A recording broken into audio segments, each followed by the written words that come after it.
The Dudley Do Right Show, starring our hero, Dudley Do Right of the Mounties, with his faithful steed, Horse, his lovely sweetheart, Nell Fenwick, her father, Inspector Fenwick, and that orange villain, Snidely Whiplash. Sugar Bear, the blob's taking over my monsters. Better have Super Sugar Crisp, sugary vitamin cereal for superpowers. Oh, Sugar Bear's on the way. Gonna save the day. Yeah. You creeps are my mob. Hi-ho, Blob. Scare the bear, mob. With a face like yours, you scare him, Blob.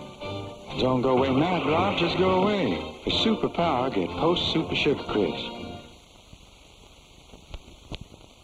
The Cloud Kids are out of Chalk's vitamins. Let's go, Charlie Chalks. Scrunch! It's the Cloud Kids and their mom. Mom, you know kids don't always eat right, so give them just one Chalks each day for all the vitamins they normally need to take.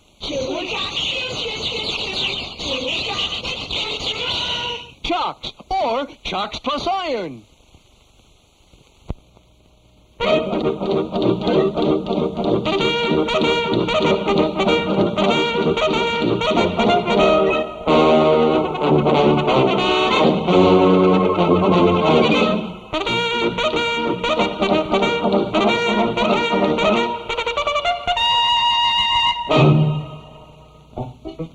COD. To Americans, it meant cash on delivery. To the rest of the world, it spelled out a type of fish. To the good folk of Canada, COD stood for something entirely different.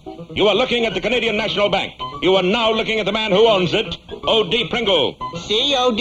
Yes, I see. Quite a fall. Guaranteed burgle-proof, OD. Let's hope so, Oberlin. That night after the employees had gone home, a skulking figure clad in black stole up to a rear window, opened it, and entered the bank illegally. I smell money, pelf, mammon, filthy lucre. The gentleman with the withdrawal symptoms is that villainous rascal Snidely Whiplash. I may be a Harvard man, but there's nothing I like better than picking a Yale lock. Whiplash was in for a surprise, for this vault had a new combination lock. A mere truffle. Take a number from 1 to 10, double it, and add 1,000,000. This was known as the Dick Powell Ruby Keeler method.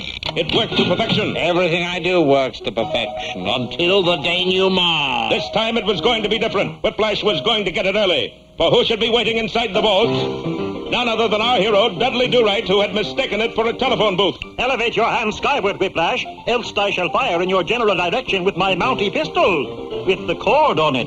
Do right. What do you want from me? A nickel to make my phone call. Then you shall accompany me to prison, where you will do time, and a few other magazines, too. Curses foiled again. Snidely Whiplash received a sentence of 20 years, but time off for good behavior got him out in 2 weeks. Drop in and see us again, 4936521. Never, I reiterate, never will I darken your door again, because henceforth all my crimes will go undetected.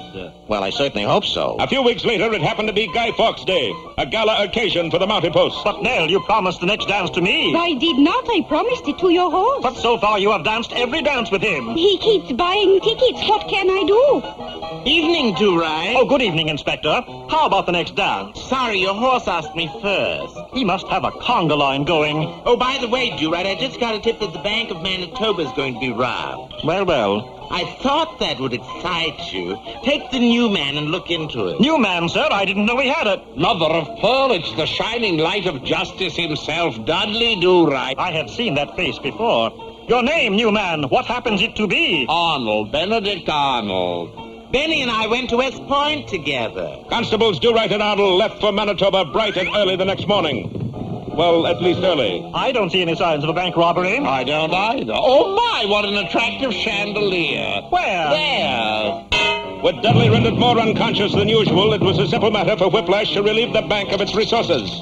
A false alarm, you say? The only thing we saw was a chandelier, Inspector. Well, a phone call just came through. The Quebec Express is going to be robbed at noon. Stop it. To hear is to obey. My very words. Oh, Arnold. Sir? You dropped a sack of coin. Money from home. Just 1 minute. How come that sack has Bank of Manitoba printed on it? That's where Dad buys all his sacks. Oh. Once more, the intrepid pair set off to foil a robbery. We have searched the length and breadth of this train, but no evidence of foul play. Well, what do you know? Look up there. What is it, another chandelier? No, it's a Bunsen burner. Another wild goose chase, eh? Yes, and my heart knows what the wild goose knows. All right, men, you're dismissed. Oh, and Arnold? Sir? That safe you brought back, marked property of the Quebec Express. Don't leave it here. Clutters up my office. The one-man crime wave went on for a month until Whiplash had amassed a tidy fortune. It was then time for him to retreat. Am I glad to get rid of that silly hat? Aha, caught you hat-handed. What's up, Do Right? My dander, snidely Whiplash. Oh, you're mistaking me for someone else. My name is Benedict Arnold. Sure. You won't take me without a fight. Man against man, good against evil, Dudley against Whiplash. And then suddenly... Look up there. What is it, a Bunsen burner? No, a chandelier. And so Constable Benedict Arnold gave his life in the line of duty. We shall all miss him. Sir? Yes, Do Right. That leaves a short one man, doesn't it? Oh, no, here's Arnold's replacement. Constable Do Right, say hello to Constable John Dillinger. Hello, Johnny.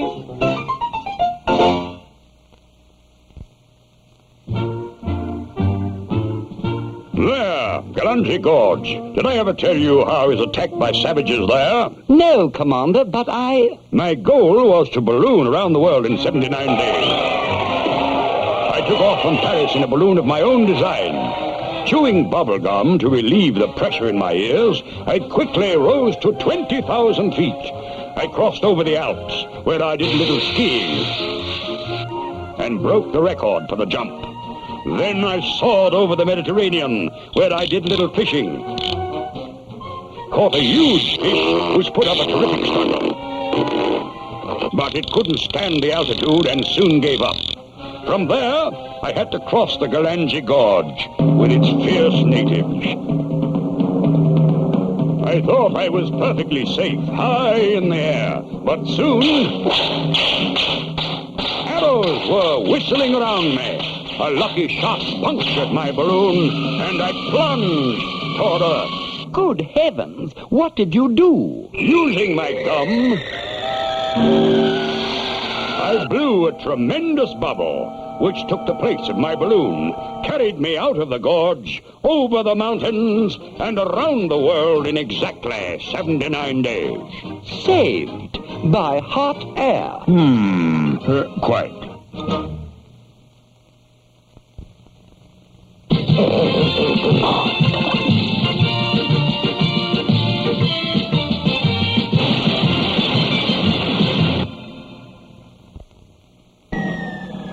The dive is gruesome, but our fearless twosome will be back again after this important message.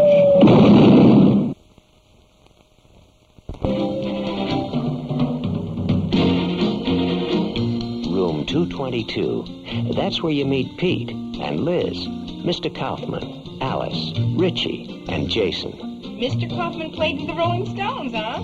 Oh, I've been known to belt a few slurred, raspy solos. Room 222. A funny way to get an education.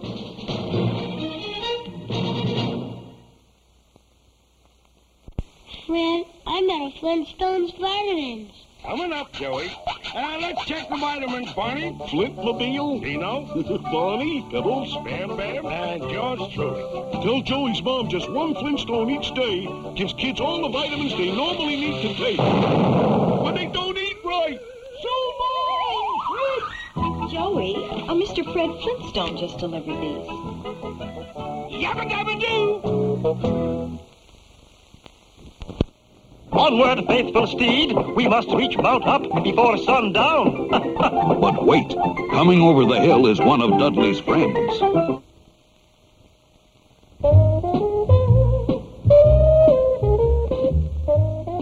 On a cold winter night in late November, the most daring robbery of all time took place.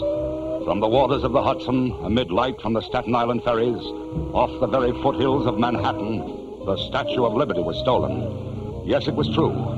The wily fox had perpetrated the greatest crime of all. Tossing a line around the great statue, the fox had towed it out to sea. Immediately, a national state of emergency was declared. Congress was cabled. A special congressional session was called. And I say that this is the most despicable crime ever committed against the good people of this country. We must call out the Army, the Navy, the Marines, the FBI. But above all, we must call out the hunter. Hello? I'll say this is the President of the United States. Yes, sir. Yes, sir. Yes, sir. I'll get right on the case, sir. All right, I say, this time the fox has gone too far. Even a wily, clever fox can't hide a statue that big. It's got to be somewhere on the horizon. Aha! There it is, and I'll never let it get out of my sight.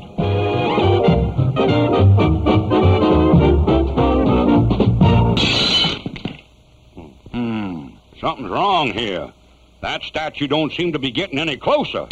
Ouch! A nice souvenir of New York, sir. Just the thing to take to the folks back home. Hold on there, you wily, clever criminal. You can't shrink the Statue of Liberty and get away with it. I'm taking you in. What's going on here? Oh, it's you, Hunter. Flanagan, I'm glad you're here. Arrest this man. He's the fox in disguise, and he has shrunk the Statue of Liberty. Ah, sure, Hunter. It's another one of your jokes. This man here is Honest Sam, the souvenir man. He's no more the fox than you are. Well, you can't trust anyone these days. Aha! A real clue. Miss Liberty test rocket. The fox can't fool me. One side, son. Just a minute. You can't go in there. Government business, son. National emergency. Test rocket indeed. Falderall. I say, somebody clank the clanger. Somebody bang the banger. I say, let me out of here. 4, 3, 2, 1. Blast off. A joke, son, but this has gone too far. Let me out of here.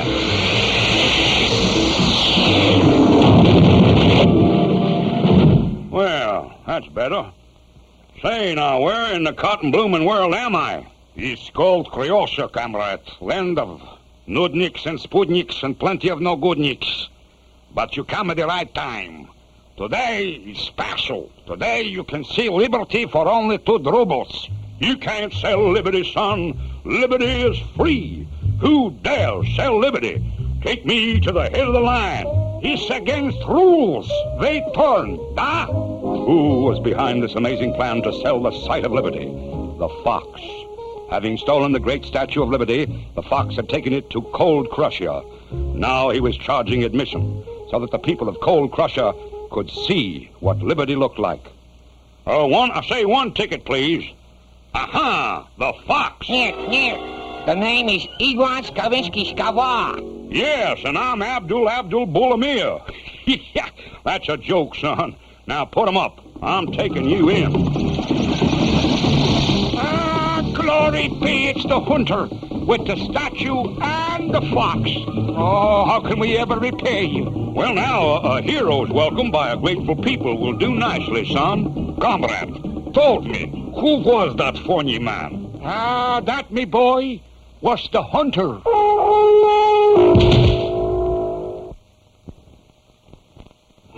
He sees the boulder, do not fear. Right by a bomb he passes near. And even bullets he can bear. No guns or trees. Not even Snidely can stop Dudley from watching this cartoon.